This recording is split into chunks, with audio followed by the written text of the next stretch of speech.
Bom dia, bom sábado, amém, que privilégio. Em primeiro lugar eu tenho que dizer que igreja linda, eu não conhecia a igreja, glória a Deus. Quando eu cheguei aqui essa manhã e olhei esse terreno, essa igreja e essa casa pastoral, não, brincando. Já vamos começar a semana cobiçando, não vai bem. Mas que privilégio fazer parte da família adventista. Como o pastor Marco disse, eu estou vindo da Albânia, cheguei na quinta-feira à noite, e sim, os desafios na Albânia são muito grandes. Nós vamos falar um pouco sobre isso durante a semana, principalmente lá no acampamento. Eu quero contar algumas histórias bem legais para vocês. Mas fazer parte da família adventista é isso. Um dia você está numa igreja de 5 pessoas, um dia você está numa igreja linda, bela, cheia como essa. E é muito bom estar aqui e rever vários amigos. Eu já fui um pastor voluntário aqui nos Estados Unidos no ano de 2005, na igreja na BR-3. E vejo vários amigos aqui, meus membros.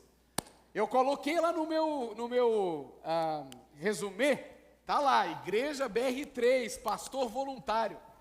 E foi uma experiência fantástica em 2005. E vejo vários deles aqui essa manhã, amigos, familiares. Que privilégio poder estar aqui com vocês nesse sábado e começando esta semana de oração. Sabe, eu me lembro uma vez que eu ouvi a história de um pregador, que quando ele chegou no primeiro sábado na igreja, antes de começar o sermão, ele fez uma pergunta. Ele perguntou o seguinte: vocês querem que eu faça um sermão longo ou um sermão curto? E como bons adventistas, eles disseram: curto. Bravo, vocês são bons adventistas, é disso que a gente está falando. E o pastor disse: bom, irmãos, então eu não vou poder pregar hoje, porque eu tinha preparado um sermão longo. E ele fechou a Bíblia e saiu pelo corredor. E a igreja ficou incomodada e ele não pregou. Sábado seguinte ele voltou à igreja, segundo sábado, a igreja agora... E ele subiu ao púlpito e ele disse: irmãos, e hoje vocês querem que eu pregue um sermão curto, ou um sermão longo? Curto. Ele disse: irmãos, então eu tinha o mesmo sermão da semana passada para pregar para vocês, não vou poder pregar hoje aqui. Fechou a Bíblia e saiu. E agora os irmãos ficaram incomodados. Sábado seguinte, o pastor sobe no púlpito: irmãos, e hoje vocês querem que eu pregue um sermão curto ou um sermão longo? Bom, os irmãos estavam incomodados e, ok, pastor, longo. Ele disse: não é possível, 2 sábados pedindo curto, quando eu preparo o curto, vocês querem o longo. Eu falei: irmãos, não poderei pregar hoje o sermão era curto. O pastor saiu pelo terceiro sábado sem sermão. No 4º sábado, quando o pastor subiu, mesma pergunta: irmãos, longo ou curto? E naquele dia um irmão levantou: pastor, nós queremos ouvir a palavra de Deus. E naquele dia o pastor abriu e pregou. Agora, se foi longo ou curto, a história não conta. Mas nós temos um problema aqui hoje. Eu venho da Albânia, é uma igreja pequena, eu tenho que pregar em inglês e albanês um pouco me virando. Quando eu tenho a chance de pregar em português, aí é muito bom. Mas a vantagem de vocês é que eu tenho uma filha, que quando eu subo para pregar, ela olha para mim e fala: pouquinho, papai. Então ela não está aqui hoje, infelizmente, nem minha esposa não puderam vir, mas a voz dela está ecoando aqui, ok? E eu estou ouvindo ela me dizendo: Pouquinho, papai, pouquinho. Então, como é uma semana de oração e eu vou ter muitos dias para a gente conversar, eu vou tentar fazer. Mas o meu pouquinho pode ser longo para você, então não tem problema. Vamos lá, vamos na palavra de Deus. Queridos, eu convido você para abrir a Bíblia junto comigo, no verso áureo que era da lição dessa manhã. E eu confesso que o sermão estava pronto antes de eu saber, e eu não mudei.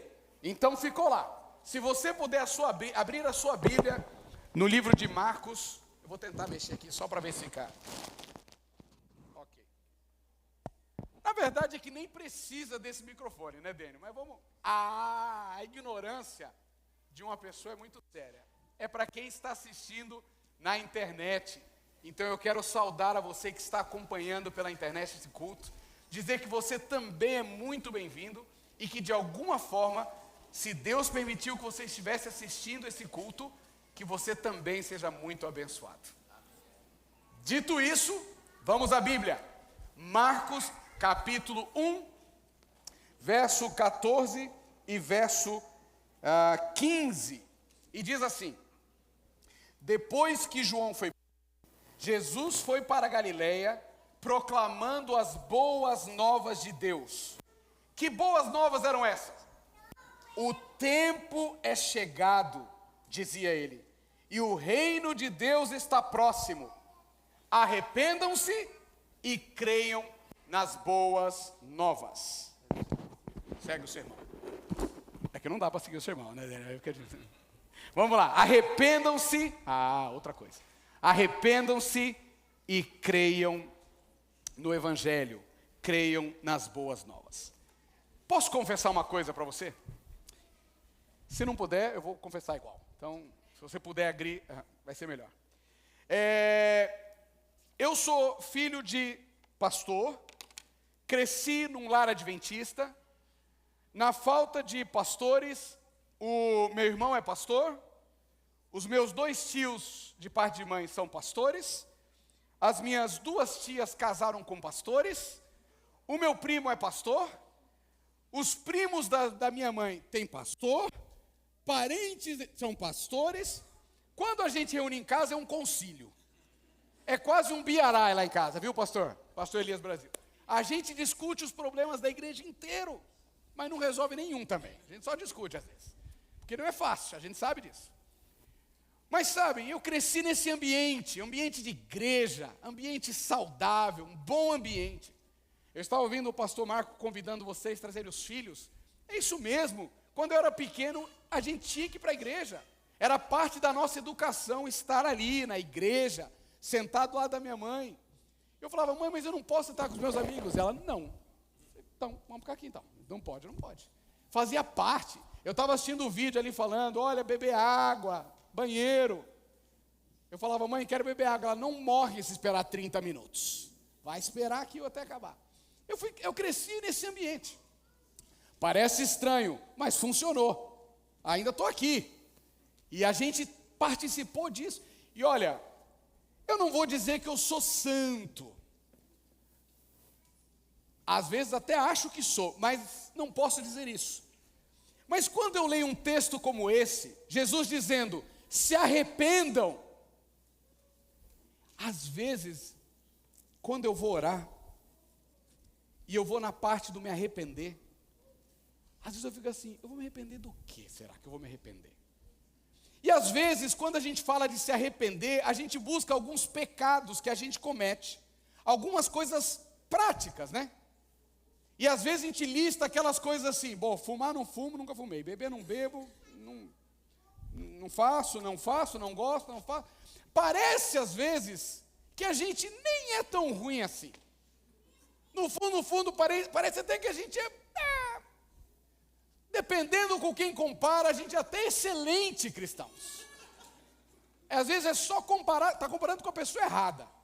Mas se comparar com outros dentro da igreja, se eu comparar com alguns amigos meus, poxa vida, eu sou um exemplo. Ainda bem que minha esposa não está aqui para discordar. Então, quando eu leio, às vezes, Jesus dizendo: se arrependam, várias vezes eu pensava: vou me arrepender do quê? O que eu fiz de errado? Cheguei nos Estados Unidos ontem, já fui para as compras. Vou me arrepender? Talvez.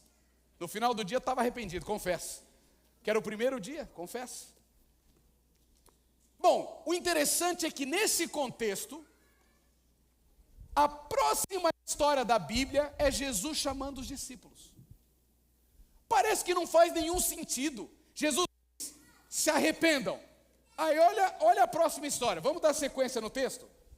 Vamos dar sequência no texto. Agora vamos para o verso 16. Está no mesmo contexto. É difícil pregar quando tem gente assim, também bem estudada da Bíblia, que a gente pode falar umas bobeiras aqui. Tá? Me concentrar. Olha lá. Jesus acabou de dizer se arrependam. Próxima história, na sequência.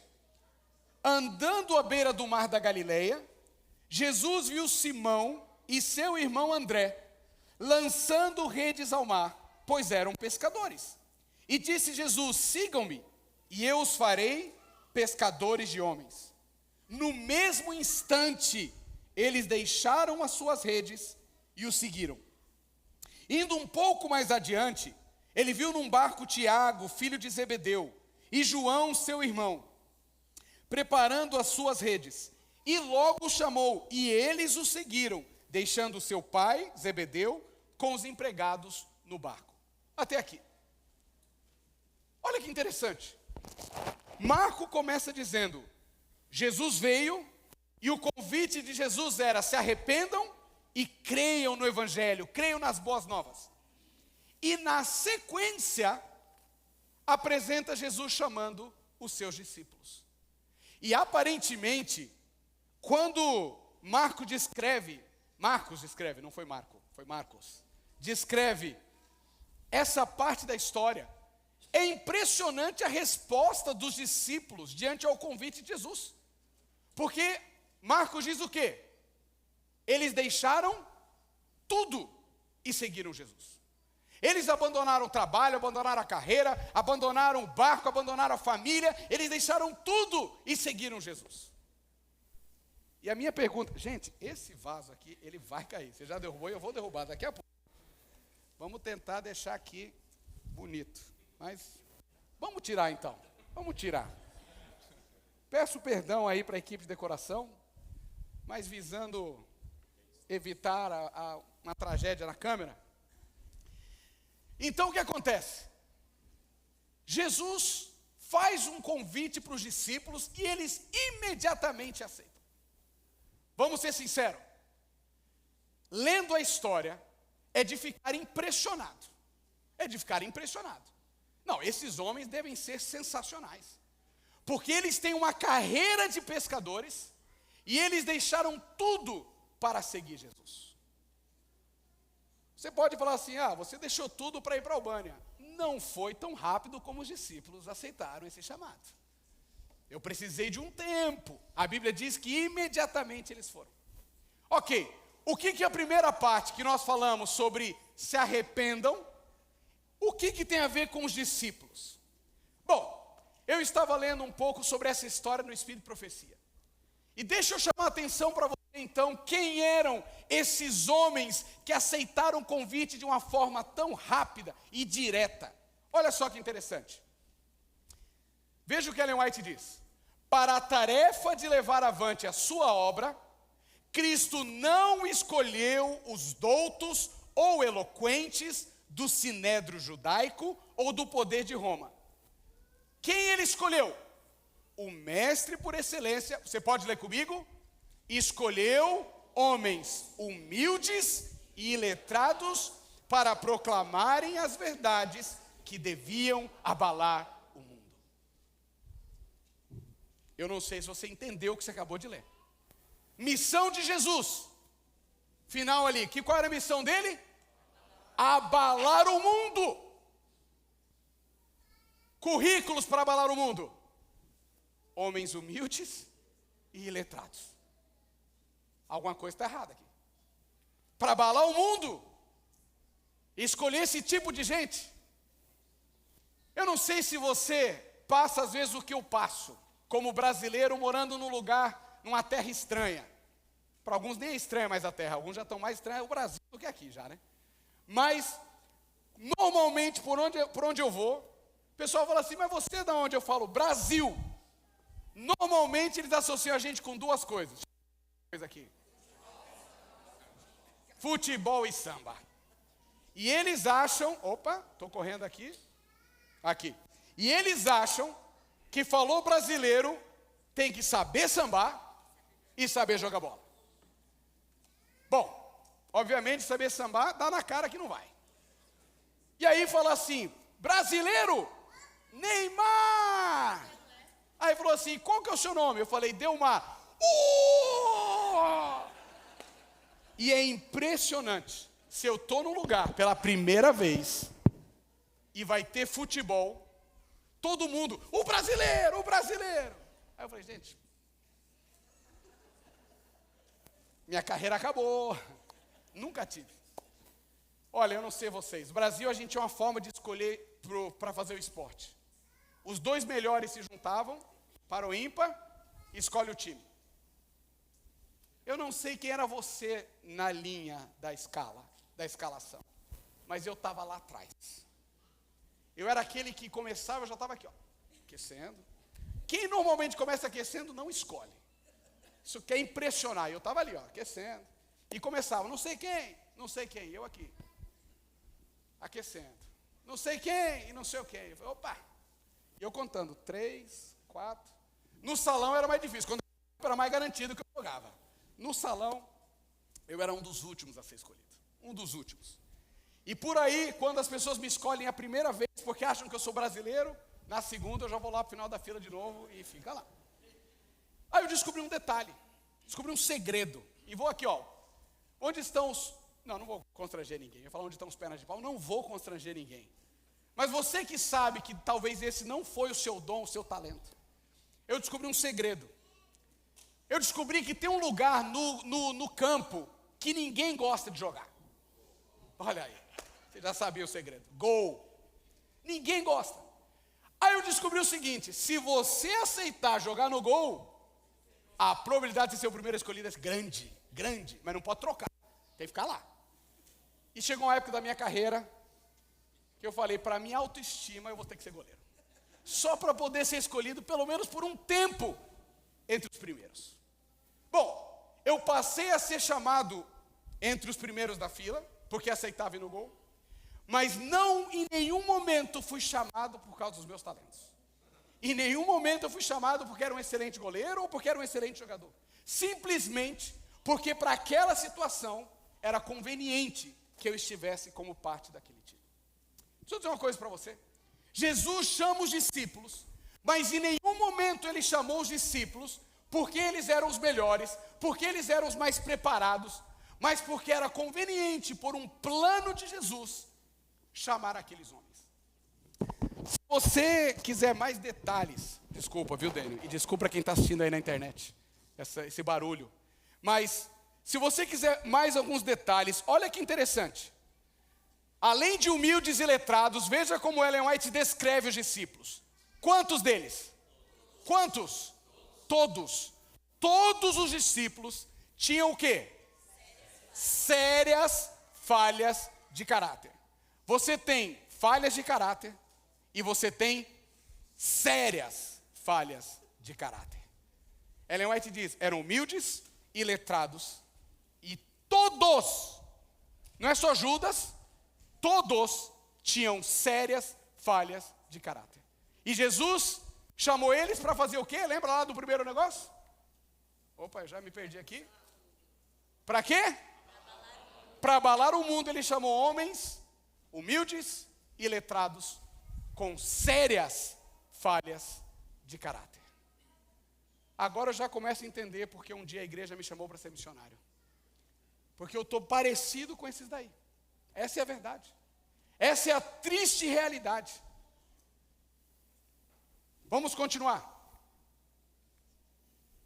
Ellen White dá uma pequena descrição dos discípulos. Ela diz assim, havia um, Mateus, que ele era o quê?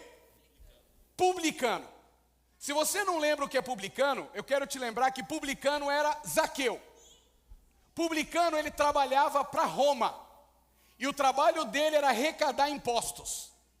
E o combinado era o seguinte, dando para Roma o que é de Roma, você pode pegar o quanto você quiser para você.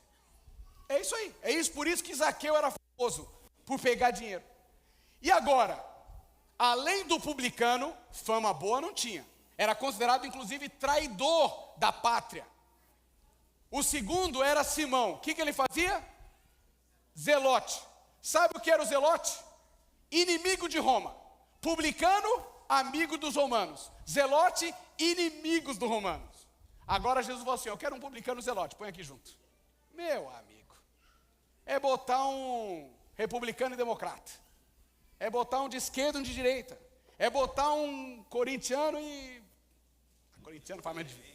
Sabe? Coitados dos corintianos, não faz mais brincadeira. Corintiano, você está entendendo? É botar duas pessoas que não conseguem não conseguem concordar em nada. E ela continua dizendo, tinha também o generoso e o impulsivo Pedro. E o Judas viu em espírito. Tinha o Tomé, leal, se bem que tímido e temeroso. Tinha o Filipe, tardio de coração e inclinado à dúvida. E os ambiciosos e francos filhos de Zebedeu, com seus irmãos. Estes foram reunidos com suas diferentes faltas. E ela termina dizendo, de novo, palavra, todos com herdadas e cultivadas tendências para o mal. Você está conseguindo entender o nível de pessoas que Jesus chamou? Eles não são diferentes em nada do que de você e de mim. Em nada. É isso aqui, ó.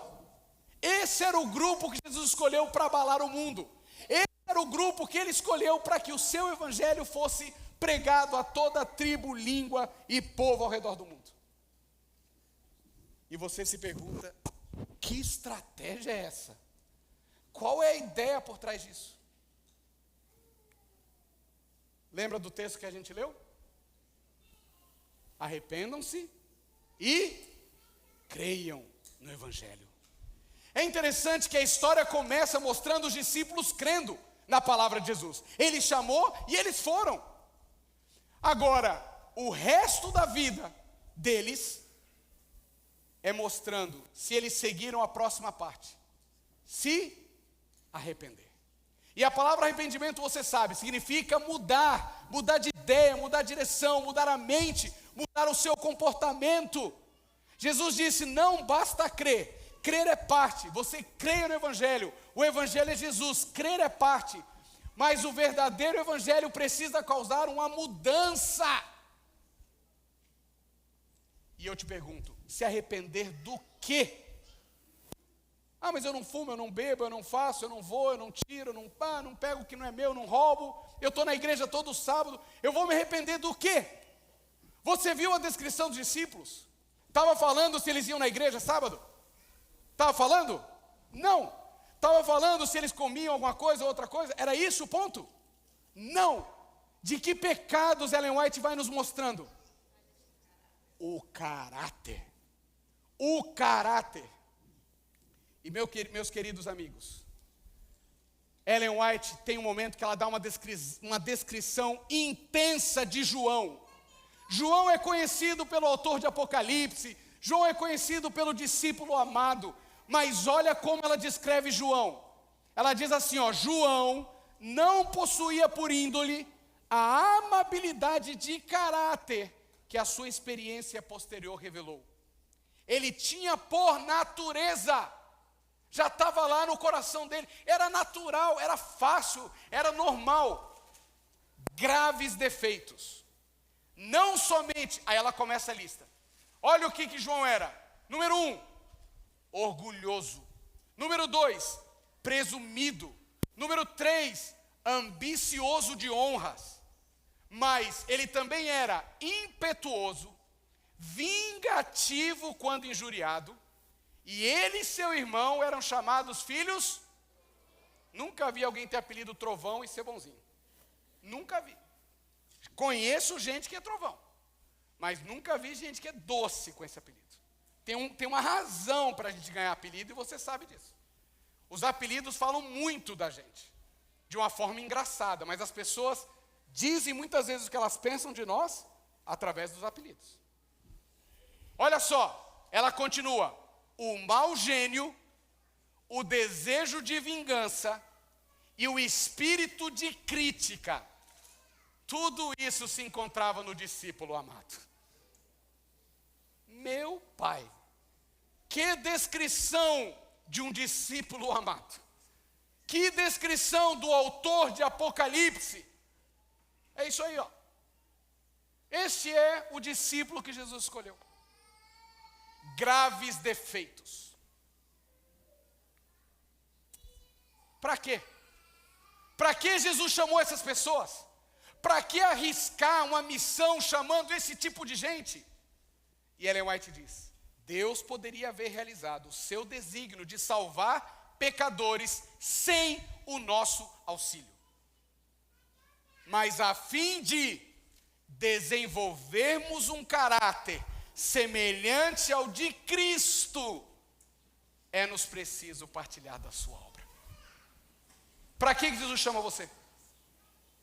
Para que Ele convida você do jeito que você é? Para que Deus chama você com seus defeitos de caráter? E por favor, você pode não beber, não fumar, não andar isso, estar aqui todo sábado, chegar cedo, ler a lição, fazer tudo isso. Mas se tem uma coisa que nos iguala, é que todos nós temos graves, sérios defeitos de caráter, que são herdados e são ali cultivados no nosso coração. Tem alguns que a gente conhece e tem alguns que a gente não conhece. Tem alguns defeitos de caráter que só a sua esposa conhece, só os seus filhos conhecem. Tem alguns defeitos de caráter que só quem trabalha com você conhece. Veja a lista de pecados que Ellen White descreve dos discípulos. E nessa lista há muito de nós aqui. Quem de nós às vezes não é vingativo? Quem de nós às vezes não perde uma oportunidade para causar o mesmo sentimento de sofrimento em alguém? Quem de nós não é ambicioso? Quem de nós muitas vezes não temos um espírito de crítica? Seja pela igreja, seja por pessoas, seja por quem a gente nem conhece. Quem de nós não perde uma chance de uma fofoca? E a gente se orgulha porque a gente está aqui todo sábado, porque a gente faz ou não faz, quando na verdade o nosso coração continua ruim, continua longe de Deus, continua carecendo de arrependimento. Seguir Jesus é parte, mas se arrepender é necessário. E o arrependimento tem que vir de dentro, tem que ser uma transformação séria de vida. A gente está brincando com religião há tanto tempo. A gente está brincando de ser cristão. A gente está brincando de fazer as coisas e achando que isso é suficiente. Não é suficiente. Sabem, um dia, um ancião da minha igreja no Brasil pediu para eu visitar o filho dele. Falou: pastor, vai lá visitar o meu filho, por favor. Ele não quer saber mais da igreja. Falei: não, eu vou, claro que eu vou, sem problema nenhum. Fui visitar o filho dele. Cheguei lá, primeiro que ele não avisou o filho que eu ia. Aí já ficou aquela situação. Aí o filho me viu e falou assim: foi meu pai que mandou o senhor vir aqui? Eu falei: foi. Mas eu não sabia que você não sabia. Eu falei assim: cara, teu pai está preocupado, porque você não quer mais vir na igreja. Eu falei assim: eu não quero mesmo. Porque se o senhor conhecesse o pai que eu tenho dentro de casa, e é um ancião lá da sua igreja, o senhor ia entender porque eu não vou para a igreja. Acabou a conversa. Que argumento que eu vou dar para ele? Eu me lembro o pastor Rodrigo um dia dizendo que uma pessoa, o pastor Rodrigo Silva, uma vez ele contou uma história que pediram para ele fazer uma visita, e quando ele conversou, contou a história também, o filho contou a história, e o pastor Rodrigo voltou e disse para o pai: olha, a gente passa a vida inteira tentando trazer seu filho, e você em casa passa a vida inteira levando seu filho embora daqui. Eu estou falando do pai, mas não é nada contra os pais. Pode ser pai, mãe, irmão, tio, avó, pode ser quem for. Pode ser um exemplo de cristão. A gente fala muito por aí: ai, precisamos ser exemplos para o mundo. E que exemplo você é? Eu bebo coca sem cafeína. Eu bebo decaf. Uau, que exemplo que você é para o mundo. Porque eu sou vegetariano. Não estou desmerecendo. Mas você acha que é isso que o mundo está precisando de uma referência, os vegetarianos? Se o pastor Marco lembra, o pastor Amin dizia que Hitler era vegetariano. Nem por isso ele é um exemplo a ser seguido, certo? Queridos, não me leve a mal. Claro que eu acredito num estilo de vida saudável. É claro que eu acho que nós temos que seguir os princípios de Deus para a nossa vida. Mas quando nós dizemos há necessidade de ser exemplos para o mundo não está procurando vegetariano, até porque tem muitos deles que são também melhor exemplos do que nós, inclusive, sem conhecer nada do que você conhece. Até porque tem muita gente aí fora que tem famílias bem mais estruturadas em princípios do que as nossas. E eu tenho hoje o privilégio e o desafio de trabalhar num país secular e ateu, que por 40 anos viveram comunismo, até 1990. Cresceram num ambiente sem Deus, completamente sem Deus. Mas ali você encontra pessoas muito sinceras, honestas, de valores e princípios. Eu pergunto para você de novo. Quando Deus pede que a gente seja testemunha, não é apenas você seguir determinadas cartilhas. Mas sabe o que o mundo quer ver? Uma vida transformada. O mundo quer ver um caráter transformado. Sabe o que o mundo quer ver? Aquela pessoa chata do trabalho se transformar em uma pessoa agradável.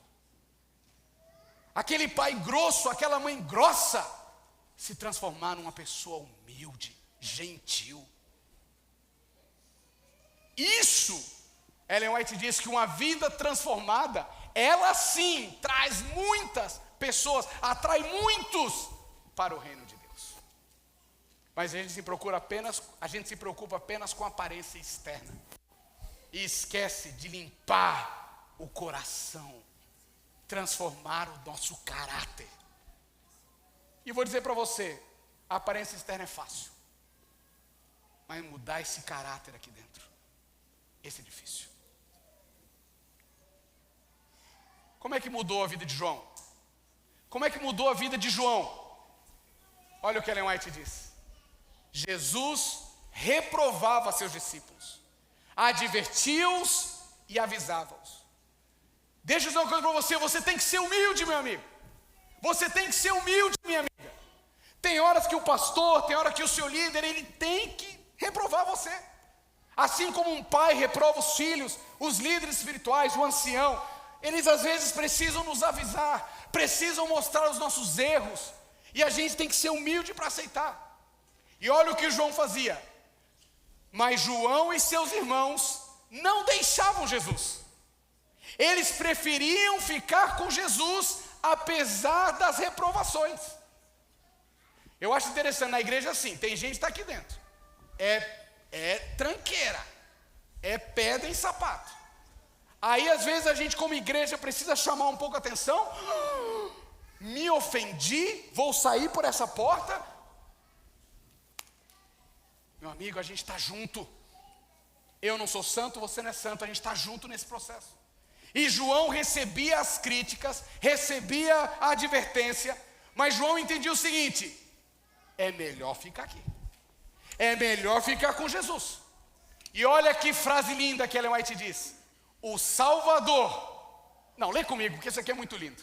O Salvador não se afastava deles por causa de suas fraquezas e seus erros. Amém? Amém.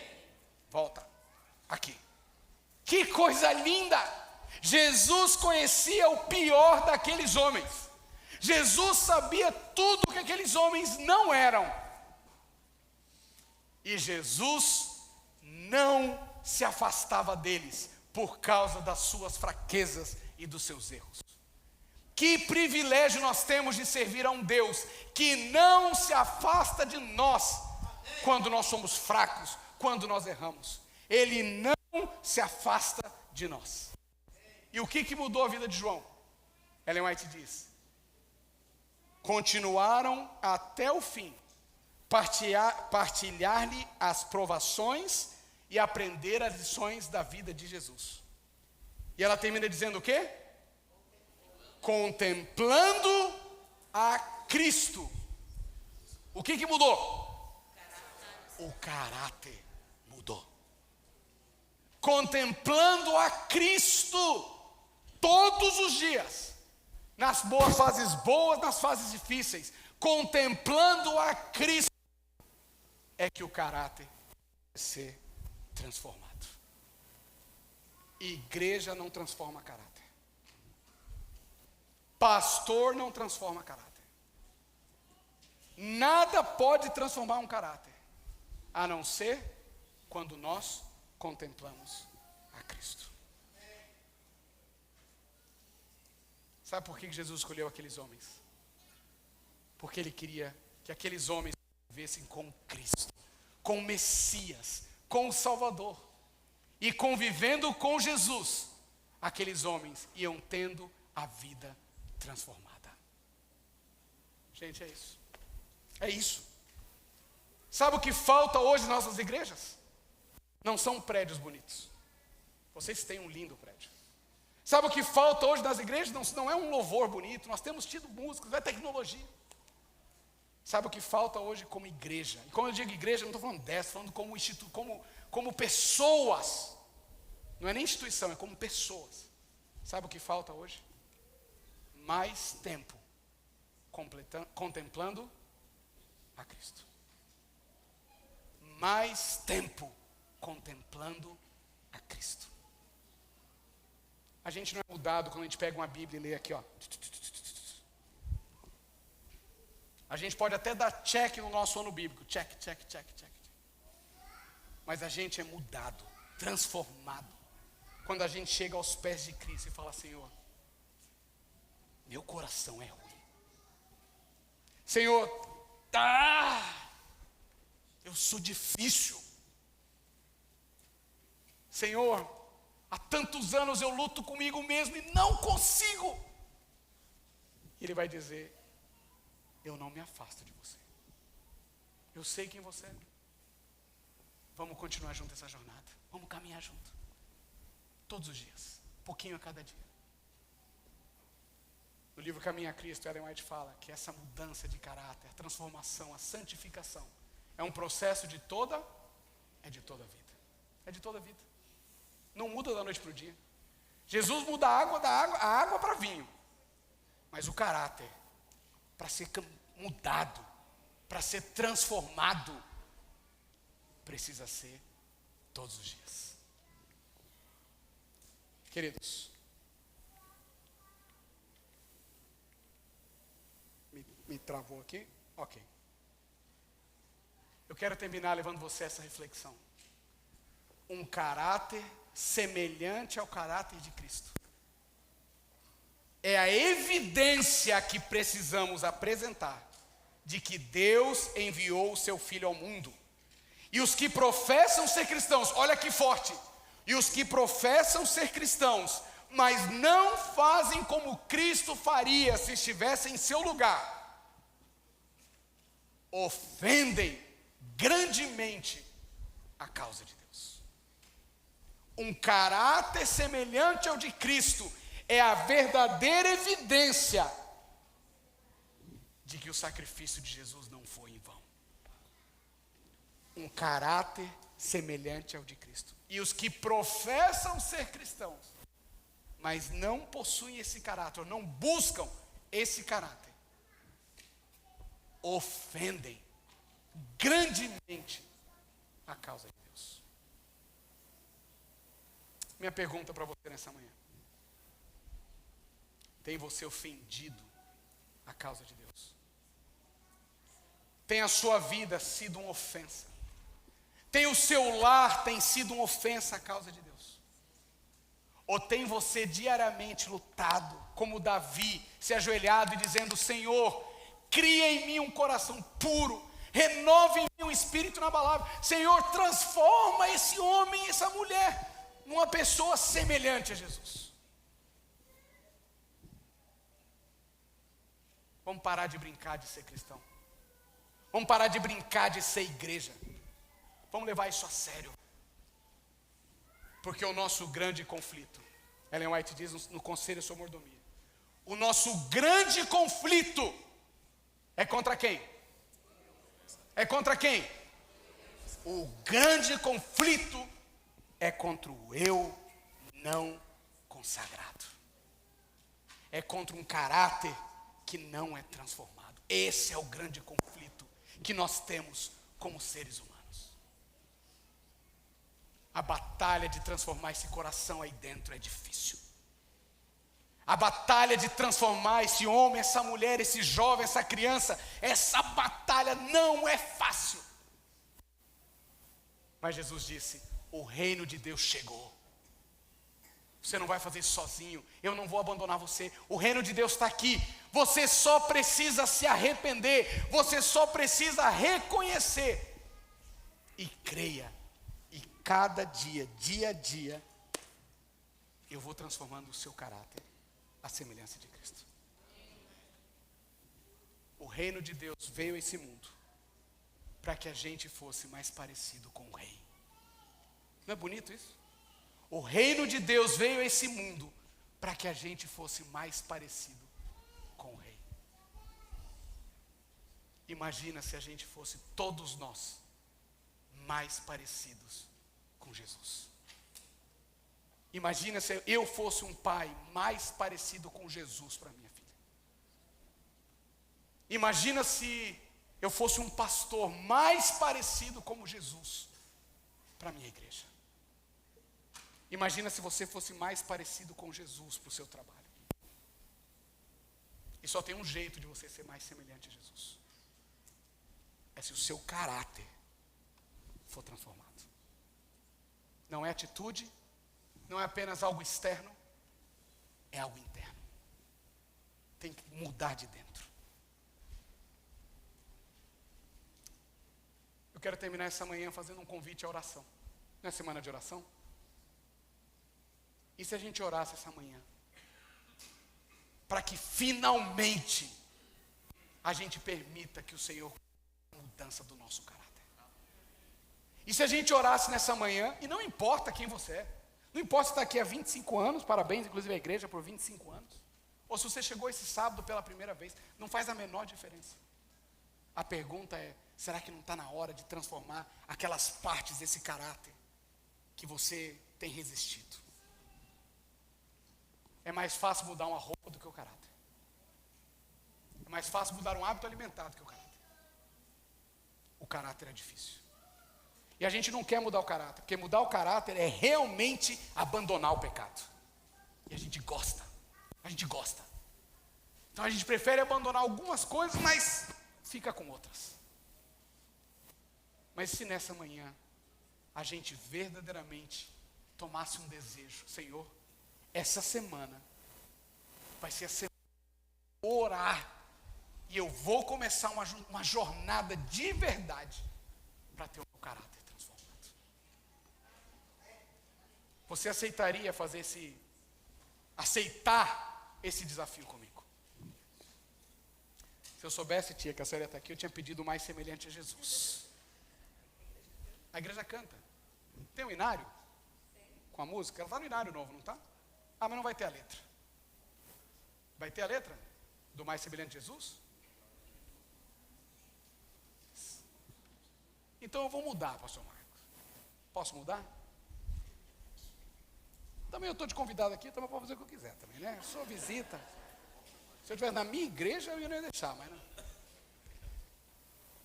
Tem um hino que a Sonete cantou por muitos anos, que diz: mais semelhante a Jesus. É o que mais eu desejo na vida. Para ter nessa vida alegria e poder, quero ser mais semelhante a Jesus.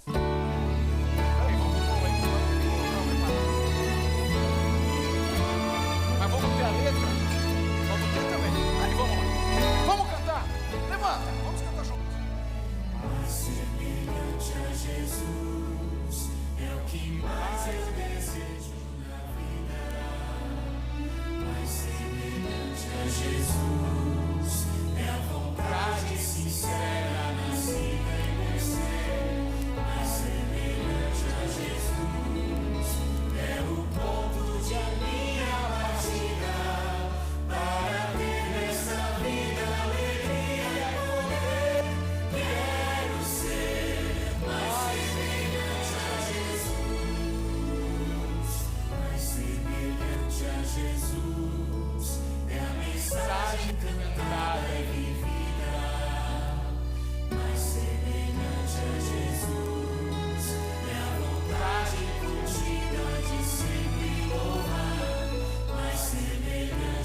isso que é ser isso que é ser cristão, é isso que é lutar contra o eu não consagrado, é decidir ser mais semelhante a Jesus. Mas lembre-se, não é apenas o convite para uma mudança externa, é um convite para uma mudança do coração, é um convite para a mudança do caráter.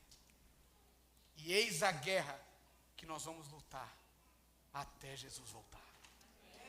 Você vai lutar hoje, mas amanhã vai ter que lutar de novo. E depois de amanhã de novo. E depois de novo. E depois de novo. Porque se tem uma coisa que o inimigo tem medo, é você ser mais semelhante a Jesus. Se tem uma coisa que o inimigo treme, é essa igreja ter um caráter semelhante a Jesus.